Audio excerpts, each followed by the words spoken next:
السلام عليكم ورحمة الله وبركاته. ازيكم يا حبايبي، عاملين ايه؟ يا رب تكونوا بخير. نبدأ الفيديو بتاعنا بصلاة على سيدنا محمد وعلى آله وصحبه أجمعين.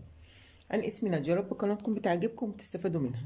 النهارده بقى إن شاء الله مع بعض هقولك ازاي تعرفي تظبطي ميزانية بيتك بطريقة حلوة جدا، بطريقة كويسة. تعرفي ازاي تعملي ميزانية لنفسك، بيطلب مني ميزانيات كتيرة جدا وميزانية بتبقى كلها متشابهة من بعض. فأنا هقولك ازاي النهارده تظبطي ميزانية بيتك، ازاي تعرفي توفري، وازاي تعرفي تظبطي أمورك، ازاي تعرفي تعملي ميزانيه لنفسك، ازاي تعرفي طلباتك ازاي تكتبيها. كل الكلام ده هقوله لك النهارده ان شاء الله بالورقه والقلم كده مع بعض كده باذن الله.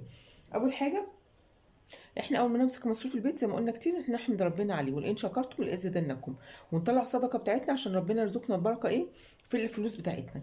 طيب، ونقول الدعاء بتاعنا اللهم ارزقنا البركه في كل شيء رزقتنا بيه، مع كل بركه بركتين. الدعاء ده التزمي بيه طول النهار كده وانت قاعده، افضلي قولي في الدعاء ده كتير جدا، وان شاء الله ربنا هيرزقكم البركه باذن الله. طيب، بعد كده بقى هنعمل ايه؟ اول حاجه هعملها ان انا هعمل جرد للفريزر عندي، واشوف متبقى عندي لحوم من الشهر اللي فات.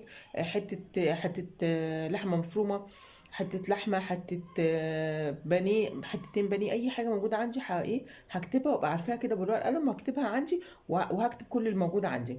خضار الموجود عندي متفرز ايه، كل حاجه عندي في الفريزر انا هكتبها بالورقه والقلم عشان اعرف انا عندي ايه وهجيب ايه ومش هجيب ايه. تمام. بعد كده هنعمل فرز برضو لدواليب المطبخ. هعرف انا عندي شويه عدس بجبه، شويه عدس اصفر، شويه رز، مكرونه، بقوليات. هعمل جرد للايه لكل حاجه عندي في البيت عشان ابقى عارفه ان انا عندي ايه. كل ده هنكتبه في ورقه، وبعد كده هاخد الورقه دي واخد ورقه وقلم تانية معايا زي ما انا عامله كده. وهنعمل ايه بقى؟ هنبتدي نكتب الطلبات بتاعتنا. ازاي؟ الاول ان احنا نكون عاملين لنفسنا منيو للشهر مش للاسبوع، منيو للشهر. بمعنى انك هتكتبي، وانا كنت عامله لكم قبل كده الفيديو ده، اللي احنا عاملين اكلات مختلفه، اكلات نص مكلفه، اكلات مكلفه، اكلات اقتصاديه. تمام. طيب، الاكلات هنكتب بقى احنا الاكلات بتاعتنا كده، وهلاقي منهم بقى ايه.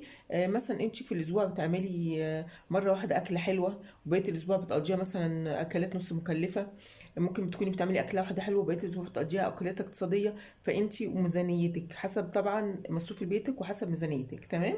طيب، ولازم نكون عاملين حسابنا واحنا عاملين الميزانيه بتاعتنا ان احنا شايلين جزء على جنب للادخار. ده قلنا كتير وهنقول ان شاء الله كتير عنه. طيب، اول حاجه انا هعملها عشان اعرف اظبط ميزانيتي، انا هطلع معايا، قلنا طبعا هنطلع الصدقه، وهنطلع بعد كده بند الفواتير. هطلع بند الفواتير، هشوف بقى انا بطلع مثلا ايجار كام هشيله على جنب، بطلع ميه نور كهرباء غاز، الحاجات دي بنشيلها كلها على جنب. تمام. اي اقساط بدفعها، اي حاجه من دي هطلعها كلها واحطها على جنب. تمام. بكون كاتبه لنفسي قبل ما اطلع حاجتي دي، بكون كاتبه لنفسي ايه، كاتبه لنفسي الوارد، الحاجات الفلوس الوارد، ماشي، والايه والخارج اللي هو ايه الحاجات ايه او المصاريف. تمام. بيبقى الوارد ده ببقى كاتبه لنفسي، مثلا انا بشتغل مثلا بقبض 3000 جنيه، جوزي بيشتغل بيقبض 5، بكتب ان احنا داخلين مثلا 8000 جنيه. بنشوف مصروف جوزي ايه مثلا كام، مصروفي انا كام، فواتيرنا، الايجارات، الحاجات دي كلها بطلعها. لان في بيت في ولاد بيبقوا يشتغلوا بيدفعوا في البيت، فاحنا هنكتب كل الوارد، كل الفلوس اللي وارده، حوافز، بدلات، كل اللي داخل هنكتبه. وهنشوف بعد كده الفلوس بتاعتنا اللي هي هتتفضل بقى كام للاكل والشرب. طلعنا حاجتنا كلها تفضل معانا الاكل والشرب، ايا كان بقى المبلغ اللي تفضل معانا للاكل والشرب. انا هظبط ميزانيتي بيه. طيب، عشان اظبط ميزانيتي بيه انا هعمل ايه بقى عشان اظبط الميزانيه بتاعتي؟ لكن لازم اكون عامله، اجيب ورقه وقلم كده واكتب طلباتي. انا هكتب مثلا، اول حاجه هكتبها مثلا بند الفطار. مش عارفه هو باين معاكم كده ولا ايه. بند الفطار والعشاء. تمام. بند الفطار والعشاء، انا معايا بند الفطار والعشاء ده هكتب الحاجات الاساسيه اللي انا بحتاجها في الفطار وفي العشاء. مثلا انا لازم اجيب لي مثلا في الشهر كيلو جبنه قريش، ماشي، فهكتب كيلو قريش. لازم اجيب كرتونه بيض، هكتب كرتونه بيض، ماشي. انا بقول مثال، ممكن تجيبي اتنين، ممكن تجيبي كيلو ونص، ممكن تجيبي 15 بيضه، فانتي وراحتك. فانا بس بوديك افكار. بس بجيب مثلا ايه نص كيلو عسل اسود، فهكتب بقى عسل. بجيب مثلا، احنا بنكتب الحاجات الاساسيه اللي هي مهمه في الفطار وفي العشاء. تمام. بجيب ايه تاني في الفطار وفي العشاء؟ ممكن يكون بجيب مثلا فول، بعمل فول في البيت، بجيب فول تاني، بعمل فلافل في البيت، فكل ده هكتبه. ماشي. هكتب مثلا نص فول مدشوش، نص فول تدميس، كل ده هكتبه. بجيب مثلا ممكن الفاكهه رخيصه، فهجيب نوع فاكهه اعمله مربى في البيت، هيوفر معايا كتير في بند الفطار والعشاء. تمام. طيب ممكن ايه تاني ممكن نشوفي بقى انت الحاجات اللي بتحبيها بعد كده ما خلصنا. طبعا ايه لازم يكون في جبنه في البيت عشان لو في اطفال بالذات، وحد من الاطفال اللي عايز سندوتش ولا حاجه، مش لسه هتقومي تعملي فول وفلافل، لا هتعملي مثلا سندوتش جبنه، فلازم يكون في جبنه في البيت. الجبنه بقى دي على حسب، بتجيب بقى جبنه علب، جبنه مثلا بيضه اللي هي السايبه، اللي هي المتربيين عليها. هنجيب جبنه تركي. بس انا هكتب الاساسيات الاول، الحاجات اللي بتوفر معايا في مصروف البيت. بعد كده هكتب بقى ايه انا عايزه، مثلا جبنه بيضه، عايزه جبنه تركي، عايزه لانشون. تمام، هكتب الحاجات دي. تمام ماشي. ده كده بند فطار العشاء. هقول لك بقى دلوقتي ازاي هتظبطي ايه كل حاجه، كل بند هنكتبه ازاي هنظبطه في الاخر. تمام، انا كتبت الحاجات دي وكتبت الكميات اللي انا عايزاها. تمام. جنب كل حاجه هكتبها هكتب جنبها السعر، بس هكتب السعر زياده سنه. مثلا انا بجيب مثلا كيلو جبنه القريش مثلا ب 90، انا هكتب جنبه 95 او 100، بحيث ان انا لما انزل، طبعا الاسعار كل يوم في حال، فانا لما انزل ولقيت الاسعار اغلى ما بقاش انا بوظت الميزانيه بتاعتي، بالعكس انا عايزه يبقى معايا فلوس زياده. تمام. كتبنا الحاجات دي وكل حاجه سعرها جنبها. بعد كده هاجي على البند اللي وراه هكتب مثلا بند اللي هو خزين البيت، ماشي، او خزين الشهر. الخزين بقى اللي هو ايه، اللي هو الزيت. لو انت ما عندكيش تموين، عندنا تموين، شوف بقى هنحتاج ازازه واحده على جنب التموين او ازازتين على حسب بقى، مش متعوده. هنكتب زيت، هنكتب ايه، سكر، هنكتب سمنه، هنكتب رز، مكرونه. ماشي. المكرونه بقى بانواعها بقى، هتجيبي شعريه، هتجيبي مكرونه قلم، سباجيتي، كل الكلام ده. تمام. طيب كتبنا بقى الرز، المكرونه، الزيت، السمنه، الشاي. بتجيبي مثلا مشروبات، هتجيبي مثلا نسكافيه، هتجيبي كاكاو، هتجيبي حاجات من دي، حلبة، ينسون، الكلام ده كله، كل المشروبات دي.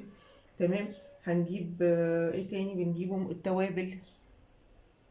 نكتب التوابل، هنكتب برضو كل نوع احنا عاملين جردة بقى عندنا وعارفين ايه اللي احنا محتاجينه. محتاجين سكر قد ايه، رز قد ايه، احنا هنشيل بقى الحاجات اللي عندنا هنكمل عليها باللي احنا هنكتبه. انا مثلا بجيب 5 رز وانا لقيت عندي كيس، فانا هكتب 4 رز.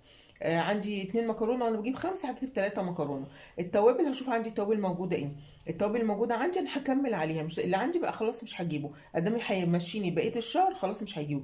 لو مش هيمشيني بقيه الشهر، لا انا هشتريه، لان انا مش عايزه اطلع فلوس. انا عامله ميزانيه دي عشان اجيب حاجتي كلها، ومش عايزه اطلع فلوس تانية بعد كده. تمام.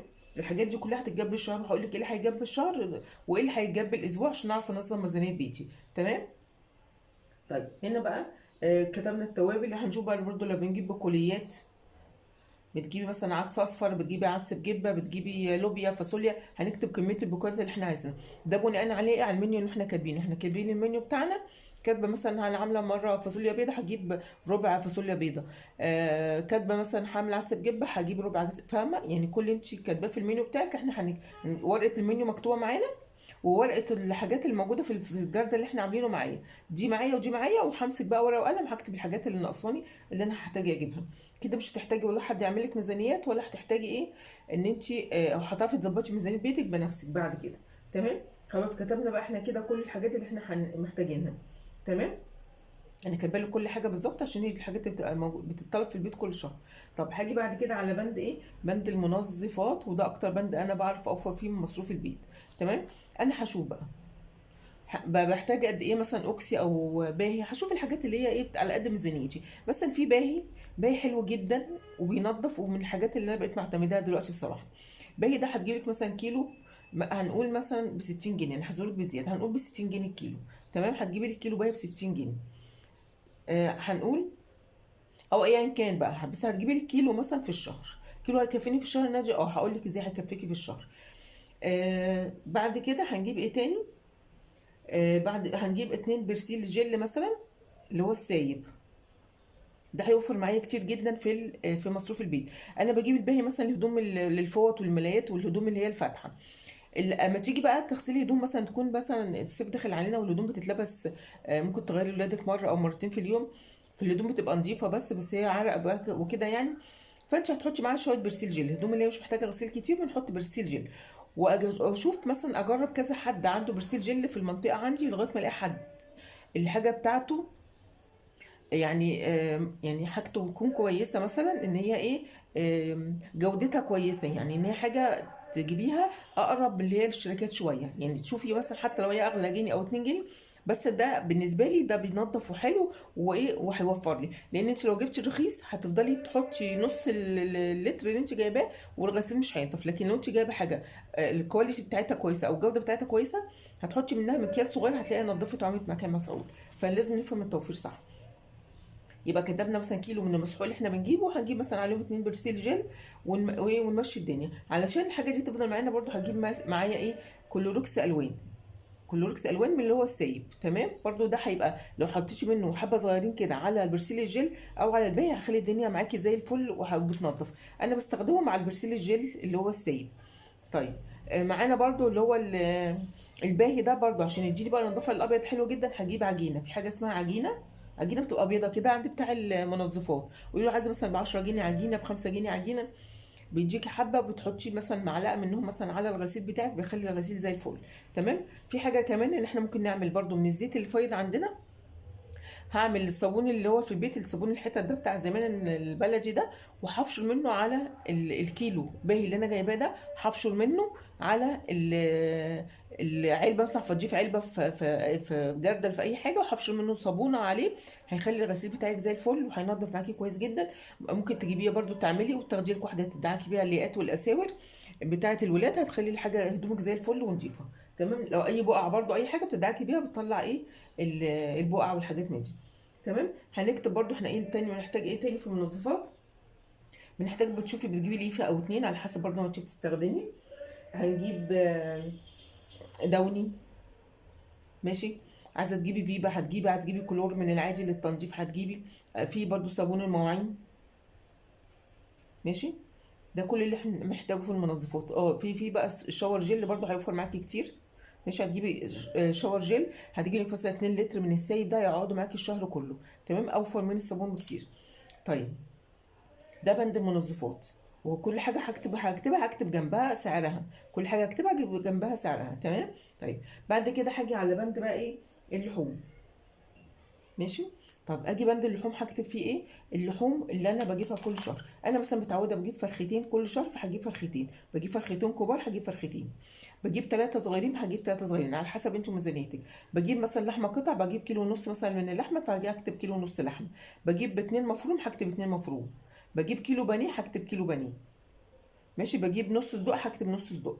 بجيب كبده هكتب كل حاجه انا يعني متعوده بجيبها هكتبها. كتبنا كل حاجه هكتبها زي ما اتفقنا ان هي جنبها السعر بتاعها.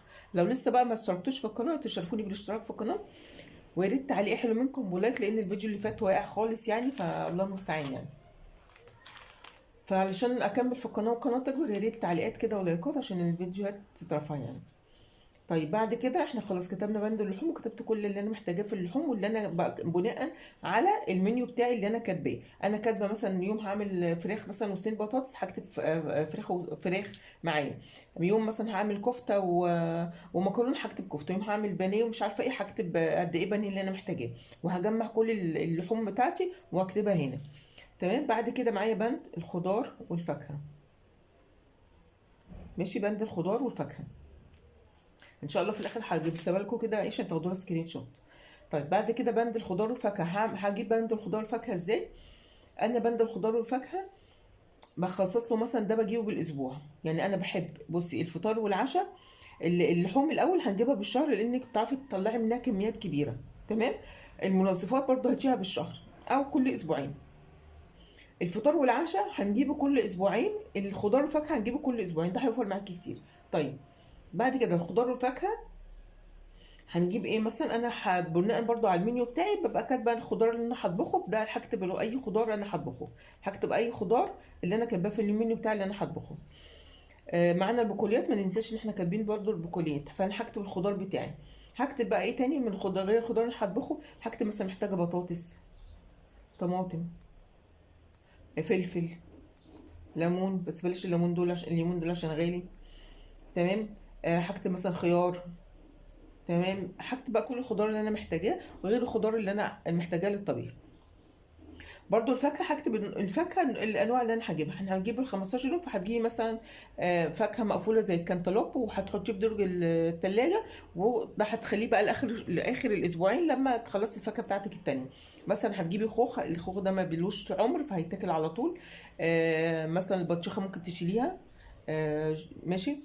لكن الخوخ مثلا، جبتي موز، جبتي الحاجات اللي هي ما بتستحملش فاكهه دي، اللي ما بتستحملش ان هي تتشال، دي هناكلها، واخر الشهر او اخر الاسبوعين هناكل بقيه الفاكهه التانيه. او مثلا هجيب النوع اللي انا هاكله او النوعين، وبعد كده في الاسبوع اللي بعده ابقى مثلا شايله فلوس الفاكهه دي على جنب، وهديها مثلا لجوزي وهو جاي هيجيب لي، او انا هاخد بعضي وانزل ايه اجيب بسرعه واجي، يبقى هنزل معايا فلوس الفاكهه بس هجيبها. تمام. طيب، ايه تاني كده كتبنا الخضار والفاكهه. ماشي. دلوقتي بقى عشان اظبط ميزانيتي واعرف انا الحاجات اللي انا كاتباها دي هتكفي معايا، الفلوس اللي معايا هتكفي ولا لا، هعمل ايه؟ انا بند الفطار والعشاء اللي حسبت مثلا كل الحاجات اللي انا جايباها دي مثلا عملوا معايا مثلا 100 جنيه، انا بقول مثال، عملوا معايا 100 جنيه. تعالي بند الخزين مثلا عملوا معايا مثلا 200 جنيه. بند المنظفات مثلا عامل معايا 50 جنيه. بند اللحوم مثلا عامل معايا مثلا 250 جنيه. بند الخضار والفاكهه مثلا عامل معايا مثلا 150 جنيه. تمام. فهجمع بقى كده عاملين كام. كده مثلا قولي اللي انا مثلا انا مصروفي في البيت مثلا 1000 جنيه. فانا خدت الحاجات اللي انا كاتباها دي عملت 1050 او 1100. هعمل ايه بقى؟ هاجي على بند بند وهشوف انا اقدر استغنى عن ايه منه. تمام. همسك مثلا الجبنه القريش من الحاجات الاساسيه، البيض من الحاجات الاساسيه، الفول والفلافل. هنشوف مثلا ممكن اقدر استغنى عن ايه. مثلا ممكن الشهر ده اقدر استغنى، او الاسبوعين دول اقدر استغنى عن الجبنه التركي. خلاص انا هشيل الجبنه التركي، هجيب جبنه بيضه مثلا ولانشون. الاسبوع ال 15 يوم اللي وراهم اشيل اللانشون مثلا واشيل الجبنه البيضاء. تمام، فاهمه؟ فانت هتقدري تشيلي مثلا. انا هنا خلاص بدل ال 100 دي انا لقيت نفسي لازم اقللها مثلا ل 80 جنيه. فانا اشوف ال 20 جنيه دول انا هشيلهم من ايه في الفطار وفي العشاء، واروح جايه شايل حاجه بال 20 جنيه دي. هاجي على بند الخزين برضو هعمل هعمل اللي انا قلت عليه. هشوف الضروريات، لا الزيت والسكر انا ما اقدرش استغنى عنهم. ممكن اقلل ايه مثلا، اقلل سكر، اقلل رز ومكرونه، ونقضيها مثلا بدل ما كنت باكل يوم بالعيش لا اخليها يومين او ثلاثه بالعيش، واقلل رز والمكرونه. ممكن البقوليات بدل ما اجيب مثلا ربع كيلو ولا نص كيلو ممكن اجيب ب 20 جنيه بس بقوليات. التوابل اقدر اشيل انزل ايه مثلا، بدل ما اجيب ب 20 جنيه نوع توابل هجيب ب 10 بس. ممكن اشوف نوع توابل انا مش محتاجاه. ممكن استغنى عن بند المشروبات، استغنى عنه لو هو بوظ الميزانيه بتاعتي. تمام. الشاي طبعا مش هنقدر نستغنى عنه. فاحنا عرفنا نظبط بند الخزين ازاي. بند المنظفات ده من الحاجات اللي تقدري توفري فيه. يعني انا كاتبالك اصلا الحاجات اللي انت كاتبالك كلها دي، يعني حاجات اللي هي ما تاخدش منك فلوس كتير، يعني حاجات موفرة كلها اقتصادية. تمام. هنشوف نقدر برضو نستغنى عن ايه فيه ونشيله. تمام. ممكن نشيل العجينة، نشيل كلوركس الالوان، نشيل الدوني. يعني على حسب ما انت تشوفي انت تقدري تستغني عن ايه وتستغني عنه. طيب، بعد كده بند اللحوم. بند اللحوم برضو تقدري توفري فيه، لان ممكن تشيلي مثلا الفراخ بدل ما تجيبي فرختين ثلاثه ممكن تجيبي فرخه واحده كبيره وتقسميها. تاخدي مثلا الصدور تعمليها بانيه، وتاخدي الاوراق والاجنحه وكده. ممكن تجيبي فرختين كبار وتقسميهم، طبعا على حسب الميزانيه بتاعتك. ممكن بدل ما اجيب كيلو ونص لحمه لا انا هجيب نص كيلو بس، او هجيب كيلو بس. المفروم ممكن بدل ما اجيب 2 كيلو لا انا هقللهم هخليهم كيلو واحد مفروم. البانيه هكذا، فاهمه؟ فانت تقدري بقى بعد ما كتبتي كل حاجه تقدري بند بند تمسكيه وتشوفي تستغني عن ايه. اكتر واحده تعرف تعمل ميزانيه بيتها انت تعرفي تعمليها لنفسك. ما يعني انا مهما عملتها لك عمري ما هعرف انتوا بتاكلوا ايه وبتحبوا ايه ما بتحبوش ايه. عمري ما هعرف بنسبه 100% ان انا اظبط لك ميزانيه بيتك بنسبة 100%. انت الوحيدة اللي تقدري تظبطي ميزانية بيتك بنسبة 100%، لان انت عارفة طلباتك ايه، ولادك بيحبوا ايه ما بيحبوش ايه، طلباتك الاساسية ايه، طلباتك الضرورية ايه. لان ممكن الحاجات الضرورية بالنسبة لي تبقى بالنسبة لك انت مش ضرورية خالص. تمام. فانت الوحيدة اللي تقدري تظبطي ميزانية بيتك. برضو بند الخضار هنقدر برضو ان احنا نشيل الخضار، نجيب الخضار مثلا رخيص شويه. ناخد لفه في السوق كده قبل ما نشتري ونعرف الاسعار، نعرف نشيل الخضار اللي غالي خلاص مش لازم نجيبه. يعني ما نشتريش الباميه اول ما تنزل بتبقى غاليه. نستنى نشوف الخضار الرخيص ونجيبه. تعرفي برضو هتظبطي الميزانيه بتاعتك على حسب ايه انت ايه ظروفك. فيا رب كده تكونوا استفدتوا النهارده. عايزاكم بس عايز ياخد سكرين شوت ليها. يا رب تكونوا استفدتوا النهارده بالفيديو كده وعجبكم ان شاء الله، ونشوفكم في فيديو جديد ان شاء الله. السلام عليكم.